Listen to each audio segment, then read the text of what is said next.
¿Qué tal chicos? ¿Cómo están?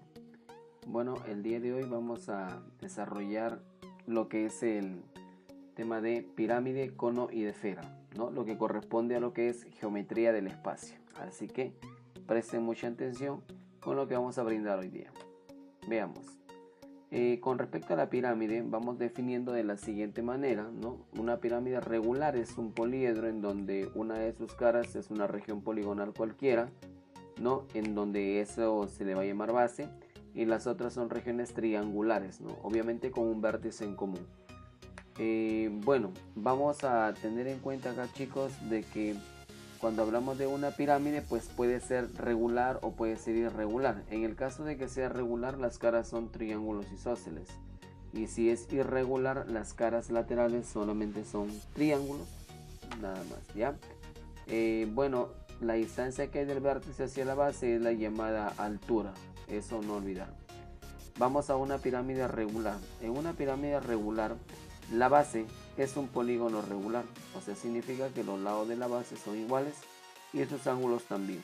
Para esta figura, la base sería un cuadrado, ¿no? Los elementos es la base, el centro de la base, y si yo del centro de la base trazo una perpendicular a cualquiera de los lados, se llama apotema. Con respecto a la pirámide, las aristas laterales son iguales, como te das cuenta, ¿no? Si yo tomo una cara lateral, a la altura de esa cara lateral se le va a llamar apotema de la pirámide. Muy bien. Entonces aquí lo que queremos es calcular lo siguiente. En esa figura que se ha sombreado, por ejemplo, vamos a aplicar lo que es el teorema de Pitágoras. Recordar que cuando tú trazas la altura siempre va a caer en el centro de la base. Claro, siempre y cuando el polígono o la pirámide, perdón, sea regular. Entonces, en ese triángulo sombreado aplicamos Pitágoras. Apotema de la pirámide al cuadrado es igual al apotema de la base al cuadrado más la altura al cuadrado. Muy bien. Vamos a las fórmulas. La primera fórmula, que es el área lateral, simplemente se calcula como el semiperímetro de la base por el apotema. El área total es el área lateral más el área de la base, y el volumen es 1/3 del área de la base por la altura. Muy bien. No olvidar esas tres fórmulas básicas para lo que es esta pirámide regular. Para eso vamos a enunciar un teorema. El teorema número 1 me va a indicar es que en toda pirámide cuadrangular regular, al trazar un plano secante no paralelo a la base, como en este caso, se cumple lo siguiente, ¿no? Que la suma de las inversas de aristas opuestas, por ejemplo 1 sobre pm más 1 sobre PL, es lo mismo decir que 1 sobre PN más 1 sobre PS. ¿Ya? Cuando hablamos de pirámides semejantes, ¿qué es lo que va a pasar? Yo tengo una pirámide, en este caso triangular, en donde vamos a pasar un plano paralelo a la base. Cuando es el plano paralelo a la base, la sección que se genera se le llama sección transversal. Tenemos la altura y tenemos la altura pequeña con respecto a esta pirámide, que es llamada más adelante pirámide deficiente o parcial. Y tenemos la altura en este caso de la pirámide en sí, ¿no? Y ahí tengo las áreas de las bases y todo eso. Entonces, ¿qué es lo que hacemos? Cuando el plano P y el plano Q son paralelos, entonces ahí ocurre de que la pirámide superior, la pirámide OMNL, o sea, esta pirámide de arribita, es semejante a la pirámide total. Y al ser semejantes con sus elementos que vemos ahí, por ejemplo alturas, puedo determinar yo una proporción. Por ejemplo, puedo relacionar las aristas también. O sea, OM es a OA, como NL, por ejemplo acá NL es a BC, o como H es a H. Normalmente eso lo igualas a una constante y obtienes una relación ahí, ¿ya? La otra es que vas a relacionar sus áreas. Y cuando tú relacionas sus áreas, sus elementos homólogos se relacionan pero elevadas al cuadrado. Y si yo quiero volúmenes, entonces está en función a sus elementos homólogos, pero elevadas al cúbito. ¿Ya, chicos? Muy bien, eso no olvidar cuando tenemos las pirámides semejantes. El tronco de pirámide, justamente es la sección que está por acá, ¿no? Lo que está arribita punteadito es la llamada pirámide deficiente o parcial. Acá tenemos la altura del tronco, porque eso se llama tronco, ¿no? Tronco de pirámide, y tengo las áreas de las bases. ¿Ya, chicos? en el caso de este tronco, para calcular el volumen, es altura sobre 3 por la suma de las áreas de la base más la raíz cuadrada del producto de los mismos, ¿ya? Del producto de los mismos, ya está. El tronco de pirámide regular. ¿Por qué se le dice tronco de pirámide regular? Pues es sencillo, ya que las bases van a ser polígonos, en este caso regulares, como por ejemplo se observa ahí. Tenemos ahí un triangulito. Entonces acá tenemos el apotema del tronco. Chicos, la altura entre las aristas básicas es la altura del tronco. Ya, entonces tenemos las áreas, todo eso. Para calcular el área lateral, simplemente debo hacer esto: sumar los semiperímetros de las bases, de la superior y la inferior. Al final lo multiplico con la altura del apotema, con el apotema del tronco, ¿no? Con el apotema del tronco. Además también puedes utilizar esta relación, que la diferencia entre las áreas de las bases es igual al área lateral por el coseno del ángulo, ¿no? Que puede ser una opción, obviamente, puede ser una opción. ¿Ya? Muy bien, vamos por acá. Entonces entramos ahora sí, chicos, a lo que es el cono circular recto o de revolución. Se le dice cono circular, en este caso recto porque la base es un círculo, y de revolución porque es engendrado por una figura plana. Y en este caso voy a indicarte que la figura plana justamente es un triángulo rectángulo a través de un cateto. Ya, recordar que este es el radio de la generatriz, y si yo le doy vueltas, genero a mi conito, ya, genero a este cono. Ahora, lo que vamos a hacer es de que acá vamos a aplicar nosotros el teorema de Pitágoras. Recuerda que esto viene a ser la altura, así que g cuadrado es igual a r cuadrado más h al cuadrado. Y con respecto al área lateral, simplemente es pi por el radio por la generatriz. Si quiero el área total, es pi por el radio por la generatriz más el radio. Y si quiero el volumen, 1/3 de pi por el radio al cuadrado por la altura. Muy bien, eso no olvidarse. Vamos a algunas observaciones, como por ejemplo hablamos de una sección axial, y esa sección axial se genera cuando un plano corta al cono a través del eje, ¿no? Entonces más o menos si hace ese corte, determina esta sección de rojito, que es obviamente un triángulo, pero no es cualquier triángulo, es un triángulo isósceles, ya que este generatriz y este generatriz, así que es un isósceles, ¿ya? Ahora, ¿puede ser equilátero? Sí, sí puede ser equilátero. Ahora, si la sección axial es un polígono equilátero, entonces al cono se le va a llamar cono equilátero, ¿ya, chicos? Y que la generatriz es 2 veces el radio, porque en este triangulito este viene a ser 2R y este es G y este es G. Si es un equilátero, G es igual a 2 veces R. ¿Ya? Muy bien. Vamos al desarrollo de la superficie lateral de un cono de revolución. Por ejemplo, acá yo tengo mi conito, tengo la altura y el radio. Cuando hablo del desarrollo lateral, significa que vas a abrir a ese cono.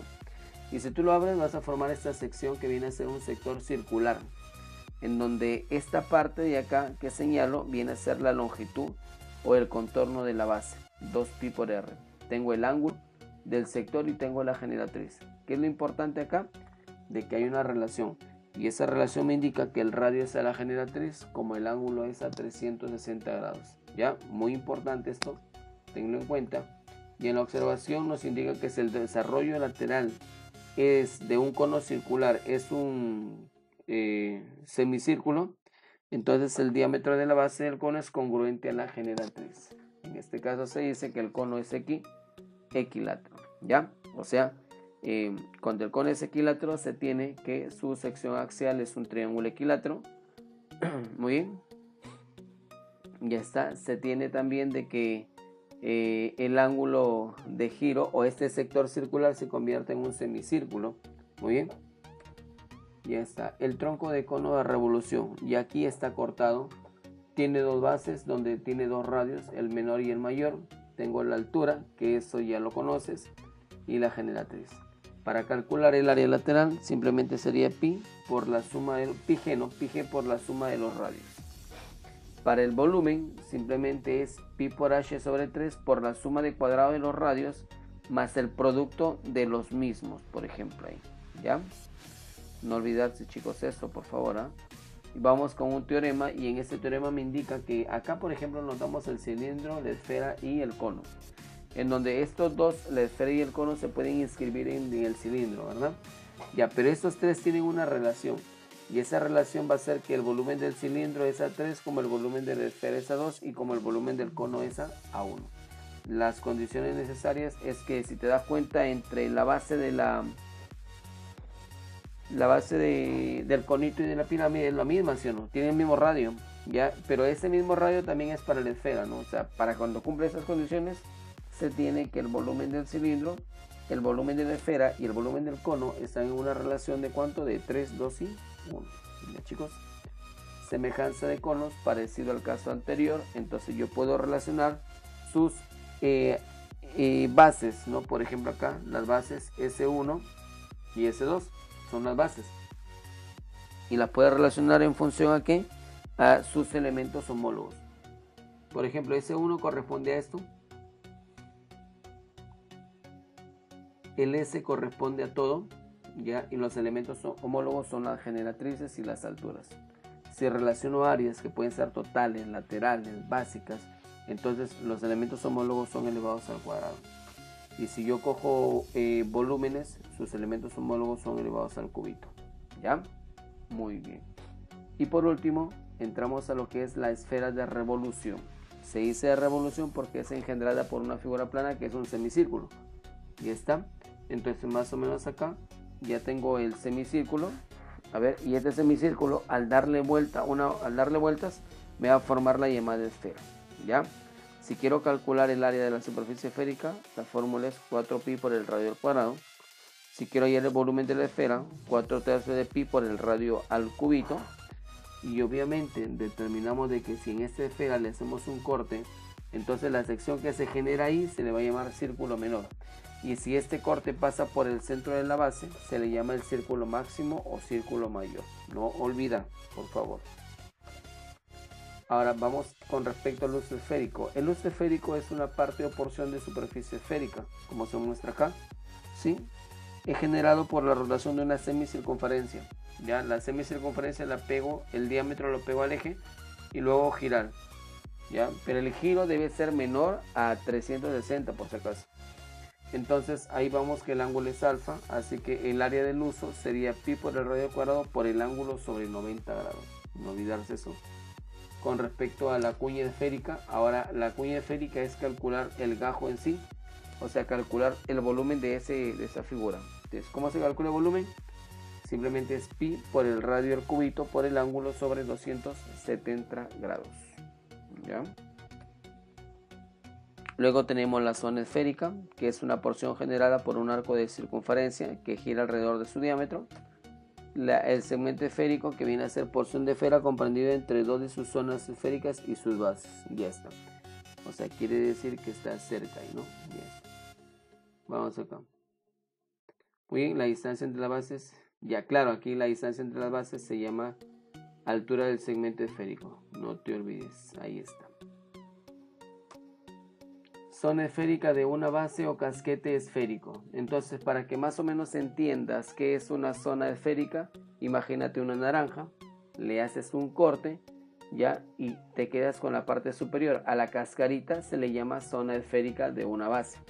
¿Cómo calculo el área de ese casquete? Ahí está, sería 2pi por el radio por la altura, o también pi por AB al cuadrado. ¿Quién es AB? Justamente es esta cuerda de acá que se determina en la esfera. Si es que te dan, bacán, la aplicas. Y si no, 2πr por h, ¿ya? Ahora, si yo tomo, entonces, como hiciste ese corte, entonces la parte superior o la cáscara viene a ser el uso, ¿ya? Viene a ser el casquete esférico. Pero si yo, por ejemplo, cojo la cáscara con el rellenito, ¿ya? Entonces eso sería llamado segmento esférico. Y para calcular el volumen sería 1/6 de pi por la altura al cúbito más 1/2 de pi por h por a al cuadrado. Ya sabes que la viene a ser el radio del círculo menor, ¿correcto? Ya está, muy bien. Y ahora vamos a la zona esférica de dos bases. Para este caso, y está bien claro acá, tengo la esfera y le hacemos de dos tajos, ¿ya? De radios A y de radios B. Muy bien. Entonces, la zona esférica solamente es el contorno de la rodaja nada más, ¿ya? Esa es la zona esférica. Para calcular el área de esta zona es 2πr por h. el h es la distancia entre ellas, ¿no? Ahí está. Pero bueno, vamos ahora sí a ver lo que es el segmento esférico, y simplemente es un sexto de pi h cubo más un medio de pi por h por a cuadrado más b al cuadrado, ¿no? Que obviamente se determina de esa forma. Ya chicos, esto de acá sería la zona esférica de dos bases. Entonces espero que haya sido de su agrado, chicos, lo que es la parte de la pirámide, cono y esfera. Entonces ya estamos pronto a poder realizar esta clase, y obviamente pues con su práctica correspondiente. Bueno jóvenes, eso ha sido todo por hoy, así que se me cuidan. Hasta luego.